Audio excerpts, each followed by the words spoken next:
Boa noite a todos, queridos amigos, amigas, irmãos em Cristo. Que o Senhor nos abençoe e nos envolva na sua proteção. Que assim seja. Amém? Amém? Amém, Amém, Senhor. Como o irmão já falou, esse título, Balizas de Luz, é inspirado no capítulo 23 do livro Luz no Mundo, de Amélia Rodrigues, psicografia de Divaldo Franco. Esse capítulo, aliás, falar um pouquinho do livro. O livro ele é bem interessante porque a autora espiritual, Amélia Rodrigues, nos traz muitas cenas, muitas passagens durante a vida do Cristo aqui na Terra. Então, a sua vivência, às vezes até alguns detalhes em família, em algumas outras obras, a sua vivência com os seus discípulos, que mais tarde serão apóstolos, que há uma diferença entre discípulo e apóstolo. Discípulo é aquele que segue, que está aprendendo com o mestre. O apóstolo ele já aprendeu e vai repassar as lições de agora em diante. Então tem essa diferença. Desde o messianato de Jesus, quando ele começa as suas primeiros feitos, né? Que todos dizem que o primeiro registro seria nas bodas de Caná, quando ele transforma a água em vinho. Mas depois disso, ele vai realizando as curas, as desobsessões.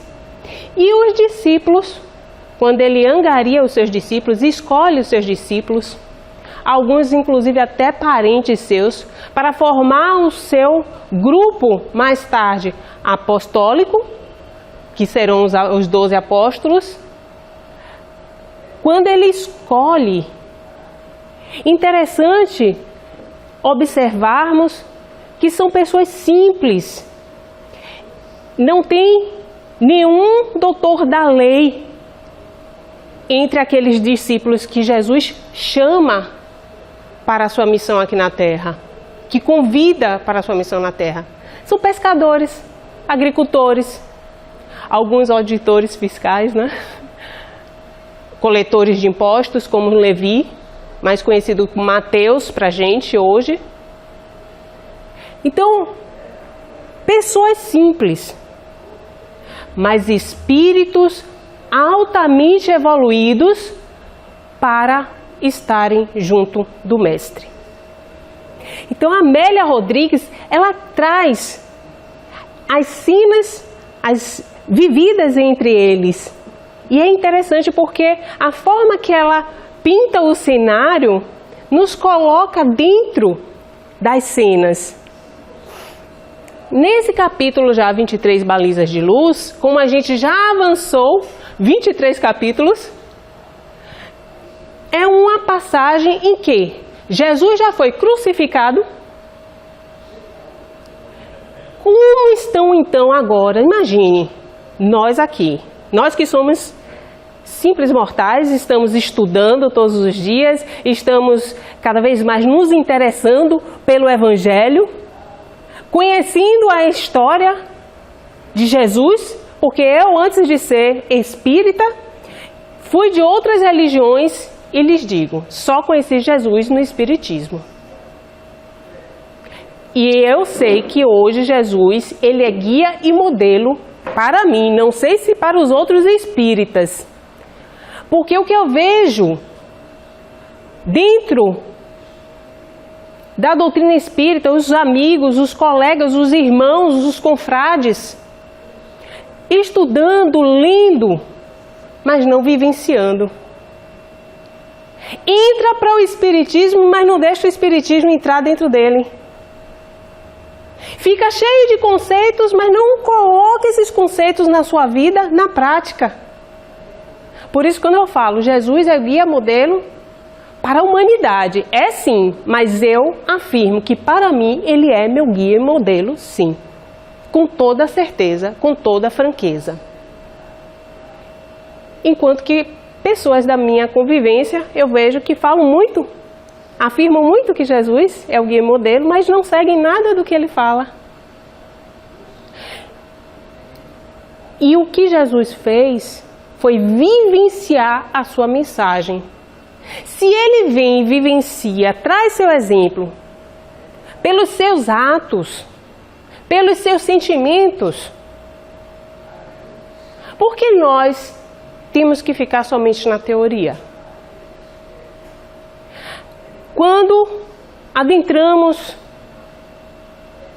em um grupo, pode ser um grupo de trabalho, sempre temos alguém que é um referencial.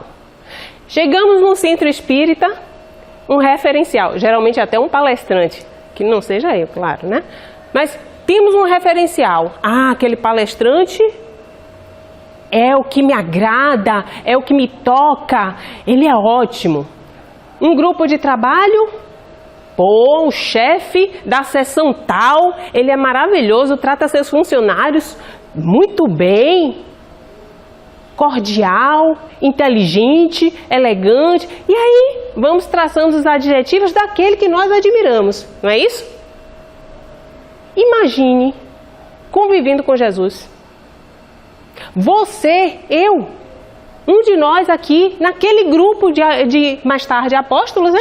Aquele grupo convivendo com Jesus, seguindo o Mestre, ouvindo todos os dias as suas lições. Às vezes sem entender por que ele fez isso, por que ele falou aquilo. Vivenciando isso. Você já se imaginou? Eu já. Porque nós temos que fazer esse exercício mental, gente. Temos que nos colocar entre eles. Temos que viajar no tempo. Engraçado que nossa realidade aqui, eu só vejo gente viajando no tempo para o futuro, vivendo de ansiedade. Por que não viaja um pouco para o passado? Então, aqueles discípulos tinham um referencial Jesus, que é injustiçado no seu julgamento, judiado, crucificado. Eles veem aquilo, participam disso. Muitos, inclusive, estão junto à cruz. João era um deles, né? Maria, a mãe de Jesus, que foi uma apóstola, não fez parte do grupo dos 12, mas estava entre eles. Vivenciaram isso, essa experiência de ver o seu modelo, o seu ponto referencial, padecendo de todos os males. Como é que agora vocês acham que eles estão se sentindo?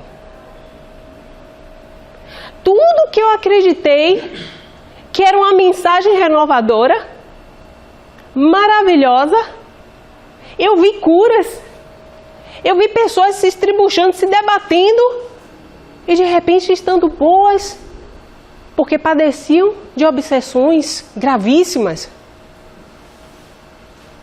Eu vi as pessoas felizes, curadas. Meu mestre só fez o bem e teve esse fim. E eu, que não sou nada, o que será de mim? Então o medo se apossou daqueles discípulos. Cada um para um canto. Pedro, coitado, que tanto amava Jesus, quando Jesus, porque tudo faz parte de um plano. No projeto de Deus não existe acaso, existem leis, tudo faz parte de um plano. Jesus coloca o plano para seus discípulos durante a ceia pascual, que antecede a sua prisão. Então os discípulos sabiam de tudo que ia ocorrer com Jesus. E na angústia que Jesus está anunciando, Pedro fala: mestre, não, isso não vai te acontecer, nenhum de nós vai te trair. E Jesus: cala-te, sai, Satanás. Como dissesse, nesse momento, algo está indo contra os planos dele, contra a missão dele. Não era Pedro agindo ali, e sim alguma interferência, algum espírito que estava contra a missão de Jesus. E quando ele tem essa reação, ele fala para Pedro: até o cantar do galo, você me negará 3 vezes. E ele não acredita, até que depois da crucificação o galo canta, quer dizer, quando ele já está indo para o Gólgota, né, com sua cruz, Jesus, o galo canta e Pedro lembra que já tinha negado Jesus 3 vezes. Então, conviver inclusive com esse conflito interior, olha que dificuldade. Nós que estamos aqui nas nossas escolhas, às vezes ficamos confusos, e aí faço ou não faço, o que é certo, o que é errado, o que devo fazer, o que é moral, o que é legal, o que é ilegal. Temos que fazer nossas escolhas. Os discípulos que conviveram com Jesus também tiveram suas agonias, e muito fortes. Jesus foi crucificado na sexta-feira. Passa-se o sábado. O que é que os discípulos estavam fazendo no sábado? Quando nós perdemos alguém que muito amamos, eu creio que todos nós aqui já tivemos grandes perdas. Espero não reavivá-las de forma a entristecê-los, porque faz parte, não nascemos, um dia morreremos. Aqui é uma passagem. Mas se perdemos um filho, o pai, a mãe, o amado, a amada, alguém querido no nosso coração, não é nem crucificado, só perdemos. É um acidente, é uma doença, é uma tragédia. Enterramos ou cremamos, provavelmente enterramos, porque a gente ainda está nessa tradição de fazer enterro. Logo depois, como nos sentimos? Um vazio, uma angústia, porque parece inclusive que aquele gesto de enterrar foi um ponto final. Eu não verei mais essa pessoa, acabou. Então, olha o aperto que dá no coração.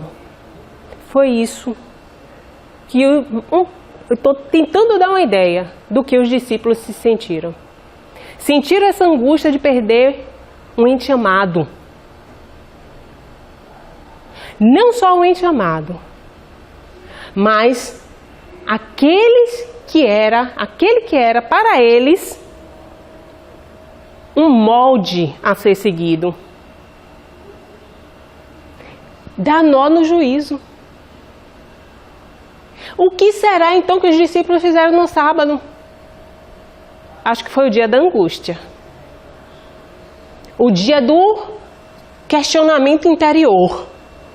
Por quê, meu Deus? Porque só no domingo, na madrugada de domingo, que as mulheres que já estão com os olhos para levar e banharem Jesus, que chegam no sepulcro, veem aberto e vê que o corpo do mestre não está mais ali. Domingo. Aí eu falo, e esse buraco? E sábado? Fez-se o quê? Só comemorou Páscoa? Foi festa? Não, para os discípulos foi o dia do horror realmente. O vazio. O aperto no coração. A sensação de, e agora? O que fazer? Se tudo que eu acreditava agora...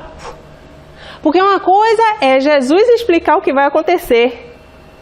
Outra coisa é você entender o que Jesus fala. Por isso que em muitas passagens ele diz: viram, mas não viram. Ouviram, mas não ouviram. Como se dissesse, ficou na superficialidade, não processaram a informação. Jesus, no domingo, quando Maria Madalena, Joana de Cusa, outras mulheres chegam até o sepulcro, que está aberto sem o corpo de Jesus, As mulheres saem correndo para avisar os discípulos dele, que estão na casa de Pedro, reunidos, correm lá. Quando chega para falar que Jesus tinha assumido o corpo do mestre, Maria Madalena ficou. Não foi junto com elas. E, naquele desespero, o que fizeram com o corpo do mestre? Aparecem 2, segundo Lucas, anjos. 2 personalidades, 2 espíritos, que ela tem como se fossem jardineiros. E fala: foi algum de vocês que levou o corpo do meu mestre? E de repente a atenção foca-se apenas em um deles. E ela começa a chorar. Levaram o corpo do meigo Rabi. Até que um deles, que é esse que nós destacamos, fala para ela: Maria, por que choras? Pela entonação de voz, pela forma no falar e saber o nome de Maria Madalena, ela se vira para trás: Rabone. Há uma diferença. Rabi, na cultura hebraica, é professor. Rabi, mestre. Rabone, mestre dos mestres, tipo um doutor. O meu mestre. Rabone. E reconhece Jesus. Por que não reconheceu logo? Porque estava chorando? Os olhos não estavam, a vista não estava muito boa por causa disso?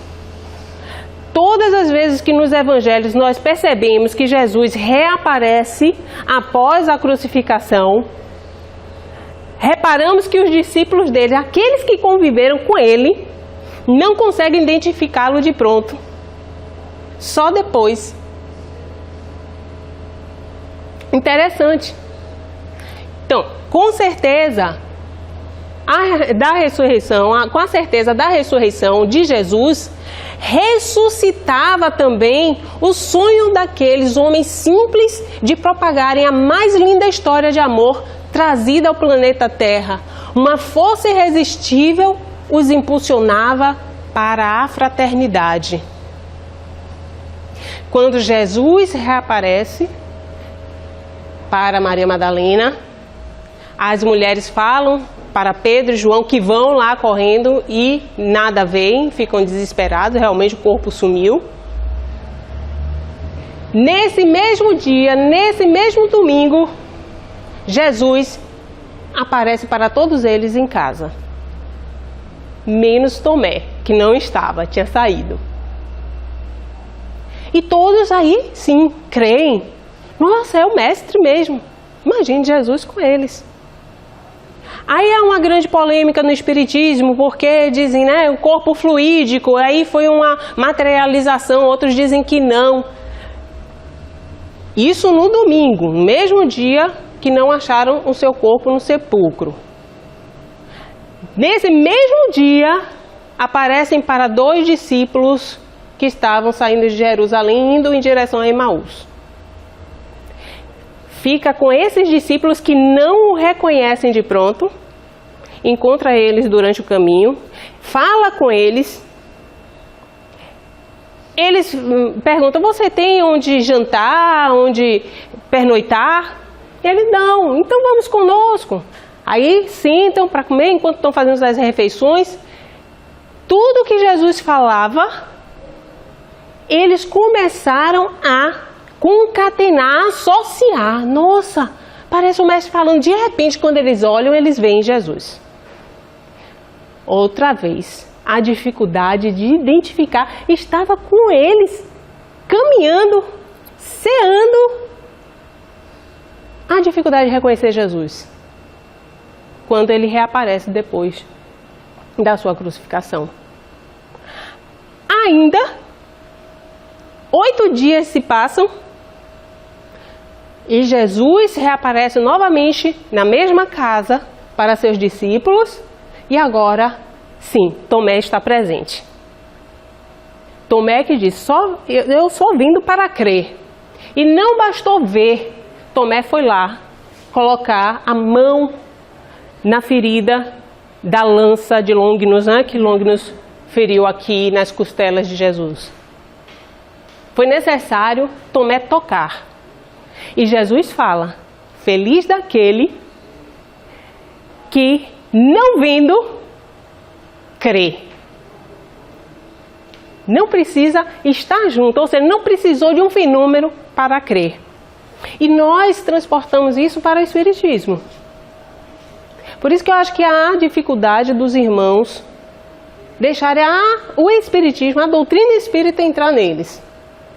Porque muitos ainda, a esse ponto da nossa história, querem fenômenos para crer. Querem que um espírito se materialize aqui agora para dizer, realmente o espírito existe. Então Jesus fala para todos ali, com a lição de Tomé, feliz daquele que não viu e crê. Aí agora que ele começa a aparecer, conviver com seus discípulos, eles ficam mais felizes, mais revigorados. Não foi em vão, pelo contrário. Tudo estava previsto, inclusive, nas Escrituras, quando nós vamos no Velho Testamento. São várias as passagens que nós vamos ver que a vida de Jesus está pautada nesses versículos dos livros da Torá. Então, do livro eu tiro alguns trechos, né? Eu trago aqui para a gente meditar em cima deles. Sentiam-se desarmados para prosseguir na tarefa e não compreendiam, conquanto desejassem, a extensão do reino que o Mestre viera implantar na terra. Nos livros de Amélia Rodrigues, nós observamos essa dificuldade dos discípulos entenderem essa implantação do reino de Deus. Humberto de Campos traz no livro Boa Nova, Crônicas de Além Túmulo também, essa mesma dificuldade. Nós identificamos. No livro Boa Nova tem uma passagem que Jesus deixa bem claro para um doutor da lei, quando o doutor da lei, inclusive, fica falando, nossa, um galileu, porque a Galileia era a região mais pobre que tinha naquela época na Palestina. Não havia nada nas Escrituras que o Messias, aquele que estava sendo esperado, viesse de um lugar tão pobre, que é a Galileia, todos esperavam da Judeia. Não é à toa que nós observamos nos evangelhos canônicos que, estrategicamente, os evangelistas deixam a mensagem ali, apesar de muitos cientistas refutarem isso, que Jesus nasceu em Belém, na Judeia. Por quê? Estava escrito nas Escrituras. Belém Efrata, de ti sairá o rei dos judeus. Então, tudo estava já previsto. Quando Jesus está nessa conversa com o doutor da lei, e o doutor da lei fala, Galileu, você não tem nenhum príncipe para te bancar, financiar esse reino que você quer implantar aqui na terra? Reino de Deus? Que pensas que seja isso, Galileu? E Jesus fala, reino de Deus é obra divina no coração dos homens.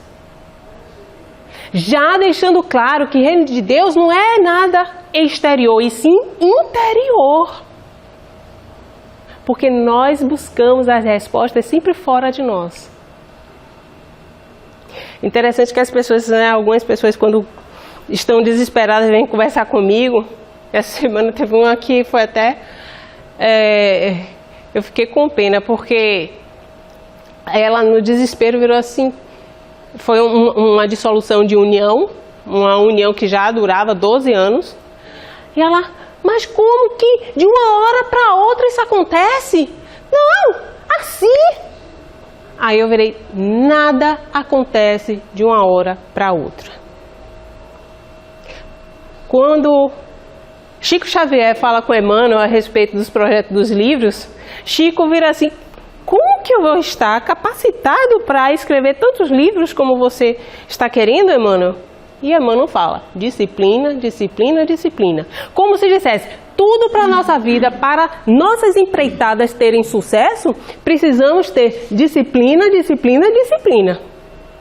Pois é tendo disciplina, disciplina, disciplina no erro que as tragédias vêm e a gente diz: ah, foi de uma hora para outra.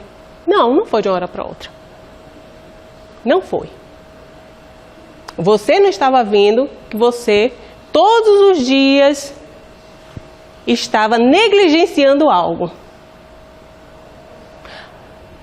Aí eu falei, uma pessoa que perde o emprego, se ela for altamente capacitada, dedicada, leal,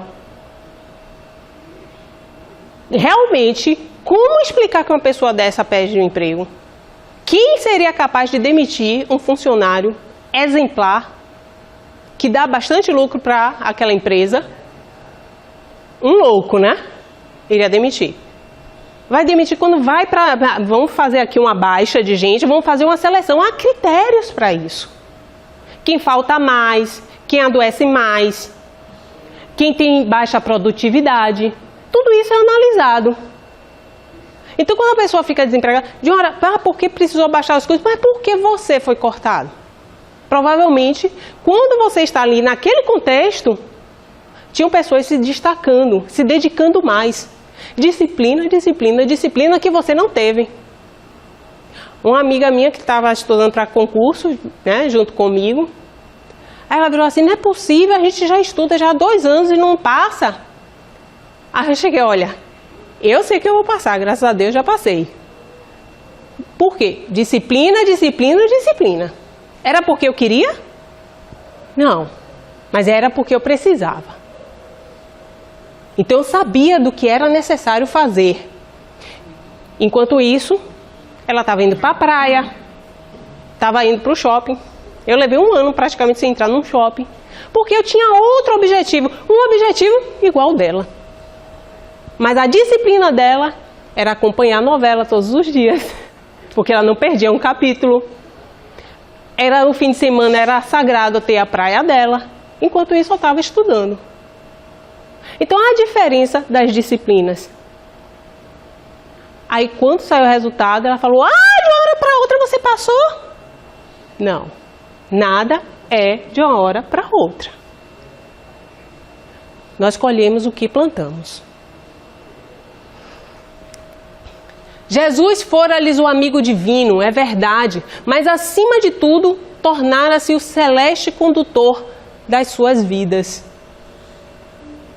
O quanto que os discípulos já estavam dependentes daquele mensageiro, né? Jesus, dizendo o que fazer, fazendo. Chamados à realidade da fé e ao compromisso pelas demonstrações de amor do companheiro que retornara do além-túmulo para conviver ao lado deles reiteradas vezes, passaram a experimentar diversa robustez de ânimo e até, então, desconhecida determinação espiritual. Então, foi através da convivência com Jesus, após a sua crucificação, que os ânimos dos discípulos se energizaram, tomaram força e eles tinham uma tarefa a cumprir. Eles tinham que divulgar a boa nova. E aí eles se enchem de coragem, de ação, de atitude e começam a sua empreitada. Mas nisso, Jesus ficou 40 dias convivendo com eles. Eu queria saber mais detalhes desses 40 dias, né? Eu ainda estou procurando algumas literaturas para ver se eu encontro. Porque imagina, em 40 dias deve fazer muita coisa. Passou 40 dias com eles.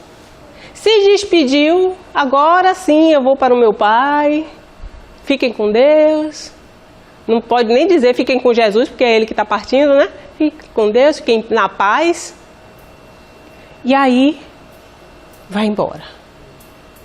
10 dias depois, tem O fenômeno que nós conhecemos como Pentecostes. Aí, aqueles que já vieram da doutrina, né, católica, falam, falou em várias línguas, né? Pentecostes era uma festa que já existia, era a tradição judaica, está lá no Antigo Testamento. Era chamada a Festa das Semanas.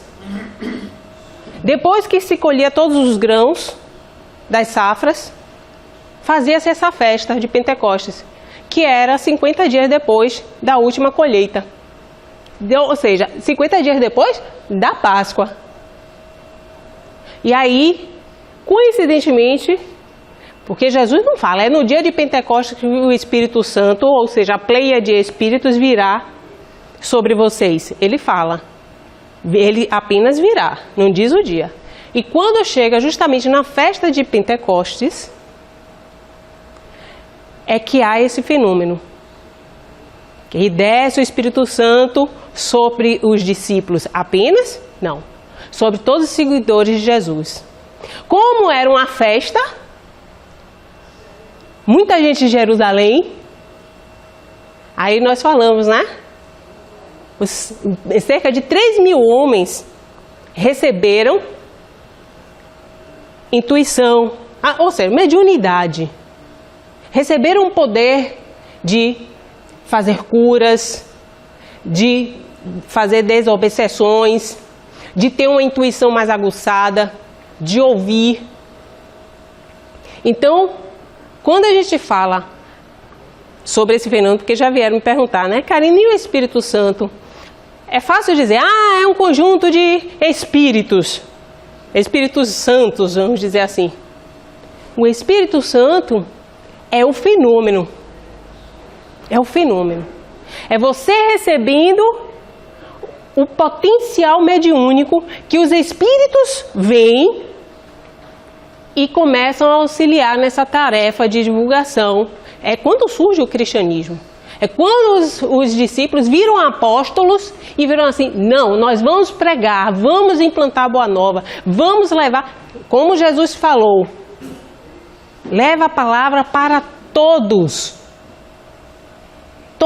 onde forem. E eles começam a divulgar.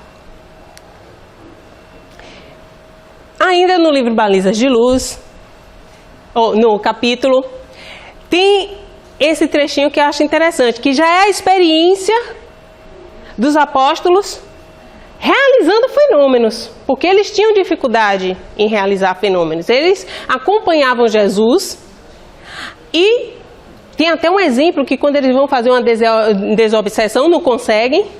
Aí Jesus vem e realiza uma desobsessão e diz, para esse tipo de espírito necessita jejum e oração.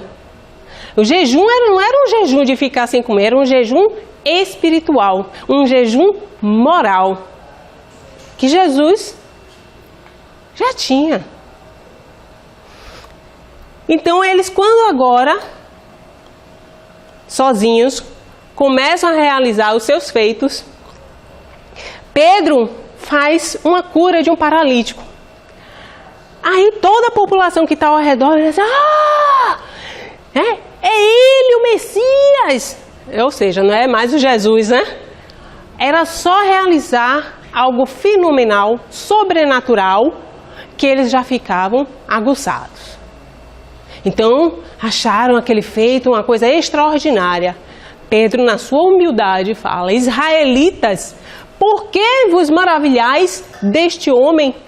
Ou por que fitais os olhos em nós, apóstolos, como se por nosso poder ou piedade o tivéssemos feito andar, esse paralítico?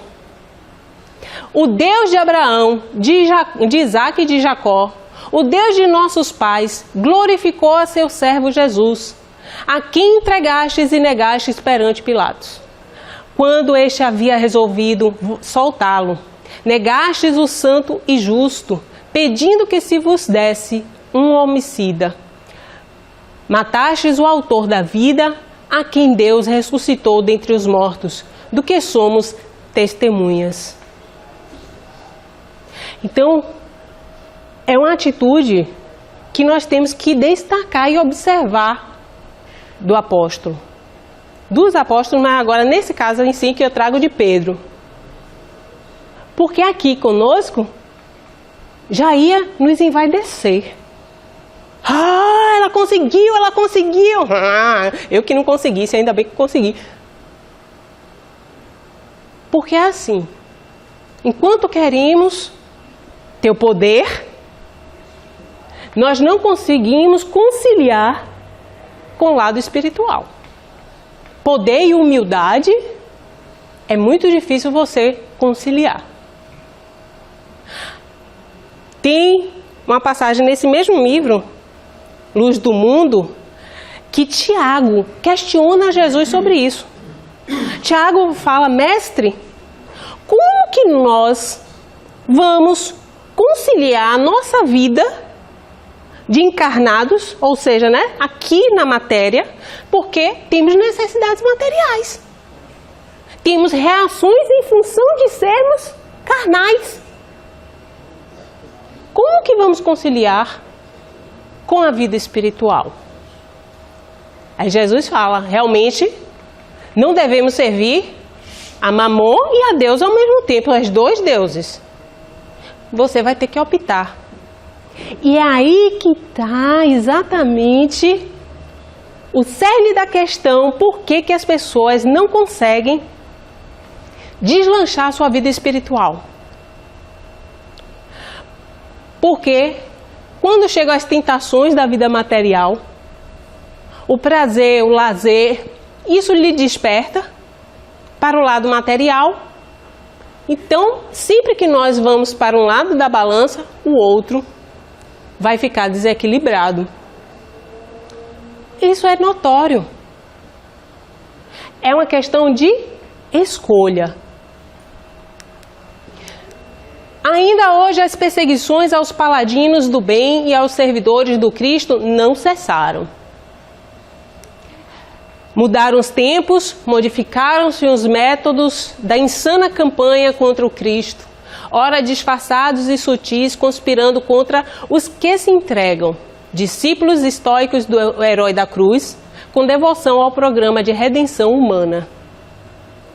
Aí se a pessoa é humilde demais, aqueles que ainda não despertaram o seu lado espiritual, diz é besta. Se a pessoa é correta demais, os outros que estão de fora dessa proposta já viram assim, nossa, é radical. Tudo é deturpado por aquele que ainda não despertou. Então a importância de você saber a sua escolha é o que vale. Você não vive para os outros, você vive para você e para Deus. Quando você está bem consigo e com Deus, você consegue servir ao próximo. Senão você vai viver de imagem e nunca vai estar bem consigo. E não está bem consigo e fica procurando respostas em Deus. Por que eu nunca fico bem?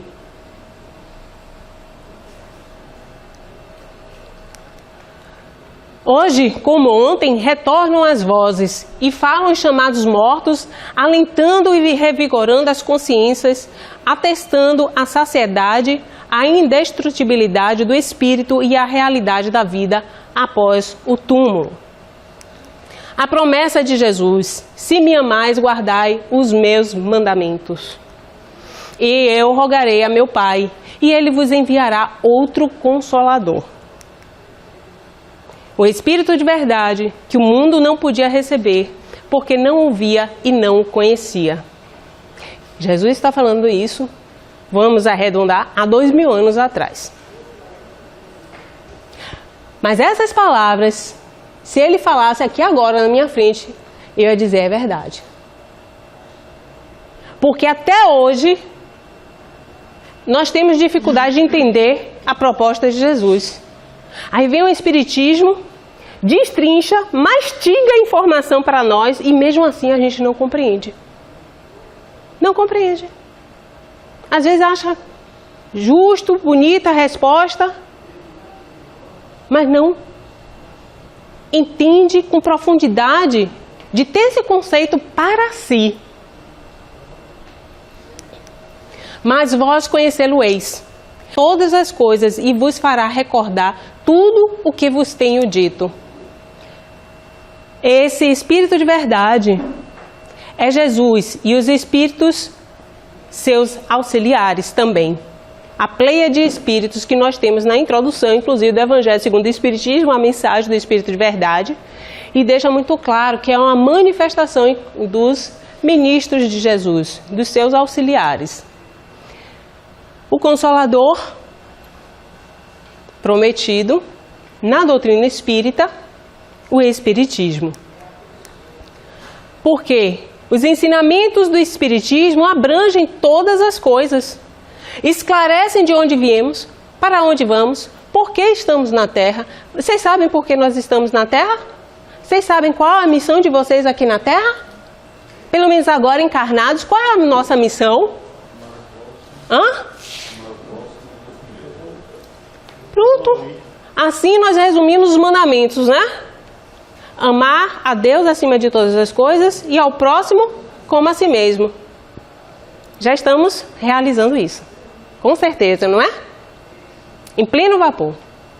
Aí chega em casa, aquela pessoa que nos ofendeu, que nos magoou, que deu fim numa coisa que a gente gostava muito, ou era uma roupa, ou bateu o nosso carro, o que for, ainda estou de cara amarrada, eu não consigo perdoar, Gente, a gente parte e fica tudo aí. No dia que eu entendi isso, eu deixei de ser uma materialista compulsiva. Ou seja, eu deixei de me apegar às coisas. É bom ter as coisas. Quem não gosta de ter as coisas? Quem disser que não gosta, eu vou dizer que tem que fazer algum tratamento. Nós queremos, faz parte. Por que existe o prazer? Deus nos deu o prazer para buscarmos coisas boas para nós. Prazer em conquistar. Precisamos. Mas não temos que depender disso. Aí é diferente. Então, promove também o Espiritismo a consolação. Para todos os sofrimentos há uma causa justa e fim útil. Por fim, realiza o que Jesus disse do Consolador prometido. Promove o conhecimento das coisas, né, que já tinha falado. Eita, ficou aquele ali. Atrai a confirmação dos princípios, de acordo com a lei de Deus. E consola pela fé e pela esperança. Estamos dentro do tempo. Então vejam bem. O título do capítulo, Balizas de Luz. O que é uma baliza? Baliza, gente? Ele só lembra quando vai fazer teste no Detran, né? Calma, não. Baliza é uma guia. É um guia, uma guia. Quando a gente fala, o caminho está balizado, o caminho está iluminado, está sinalizado.